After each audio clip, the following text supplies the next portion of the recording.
네, 안녕하세요. 리바이버입니다. 이번 영상에서는 제가 M스틱을 정말 잘 사용하고 있는 이유에 대해서 한번 얘기를 해볼까 합니다. 저는 M스틱 1 그리고 2 마지막으로 M스틱 2 라이트까지 제품 지원을 통해서 계속해서 리뷰를 올려오고 있는데요. 보통 이렇게 제품 지원이 이루어지게 되면은 사용하지 않는 것들은 어떻게 하느냐 하면 중고로 파시는 분도 있을 거예요. 하지만 저는 기존의 M스틱 1과 2 라이트를 지인한테 그냥 줘버렸습니다. 왜냐하면 주변의 그 지인들을 통해서 또 그 지인들의 지인들을 통해서 이런 제품이 있다라는 것을 좀 알게 됐으면 좋겠다고 생각해서 그냥 줘버렸어요, 선물로. 그러면 또 그러한 자연스러운 홍보 효과도 좀 있을 것 같아서 M스틱 1과 2 라이트는 그렇게 선물을 주고 저는 지금 가장 좋은 M스틱 2를 사용을 하고 있습니다. 제가 M스틱 2를 정말 잘 쓰고 있는 이유는 무엇보다도 순정 화면으로 유튜브와 같은 동영상을 볼 수 있다는 거예요. 물론 운전 중에는 보지 않습니다. 근데 저는 자녀가 2명 있거든요. 그래서 항상 저희 자녀들이 유튜브를 보고 싶다고 하면 이 순정 내비게이션 화면을 통해서 보여줍니다. 보통 1열 좌석의 헤드레스트 뒤쪽에 탭을 설치하시는 분들도 있고 자녀들한테 그냥 폰을 하나 지어주는 분들도 계시겠지만 저는 이 M스틱이 정말 좋은 게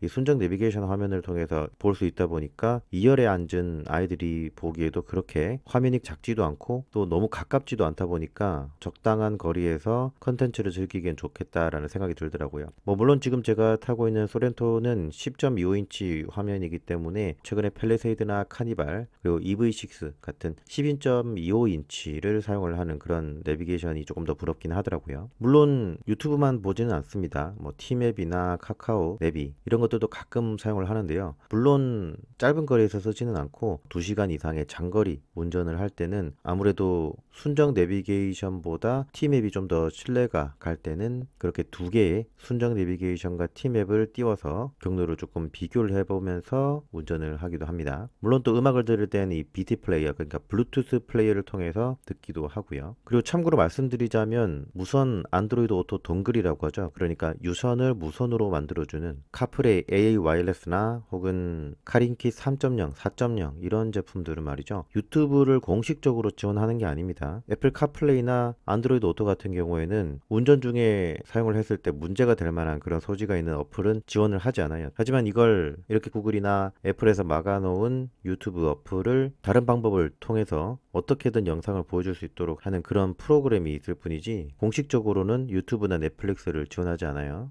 M스틱이 어떤 제품인지 잘 모르시는 분들에 대해서 한 번 더 설명을 드리자면 이 M스틱을 차량의 USB에 꽂게 되면 차량의 순정 내비게이션 화면으로 스마트폰을 하나 더 가진 것처럼 느낄 수 있도록 해주는 제품이에요. 역대 M스틱 제품들 중에서는 공식 홈페이지를 통해서 판매하고 있는 제품들은 외장 메모리나 혹은 유심 슬롯을 지원하지 않습니다. 하지만 외장 메모리가 꼭 필요하지 않은 이유는 어차피 64GB의 메모리도 충분할 뿐만 아니라 외장 USB를 통해서 얼마든지 용량을 확장할 수 있기 때문입니다. 뿐만 아니라 유심 슬롯도 있으면 좋겠죠. 하지만 유심 슬롯 때문에 인식이 잘 안 되는 문제가 생길 수도 있고 추가적인 다른 고장 문제라든가 이런 부분들을 유발할 수 있기 때문에 저는 굳이 유심 슬롯이 필요하지 않다고 봅니다. 지금의 스마트폰의 핫스팟만으로도 충분히 이 제품을 구동시키는 데는 문제가 없다고 판단이 되고요. 마지막으로 제가 이 M스틱을 가장 추천드릴 수 있는 차가 바로 전기차입니다. 이 전기차 안에서는 캠핑을 한다든가 노지 차박을 한다든가 할 때는 차량 안에서 즐길 수 있는 이런 컨텐츠들이 있을 거 아니에요. 영화를 본다든가 넷플릭스를 본다든가 그런 상황에서 별도의 스마트폰으로 본다든가 아니면 갤럭시 탭과 같은 그런 걸로 보기보다는 이렇게 순정으로 보면 참 좋을 것 같다는 생각이 들더라고요. 물론 저는 지금 전기자동차가 없기 때문에 어떤 느낌일지 모르겠지만 전기자동차에서 사용을 한다면 정말 괜찮을 것 같다는 생각을 하고 있습니다. 앞으로도 저는 이 M스틱이 펌웨어 업그레이드가 된다든가 새로운 기능들이 추가된다든가 혹은 새로운 제품이 나오게 되면 지속적으로 리뷰를 해나갈 예정이니까요. 관심 있게 지켜봐 주시면 좋을 것 같습니다. 네, 저는 지금까지 리바이버였습니다. 감사합니다.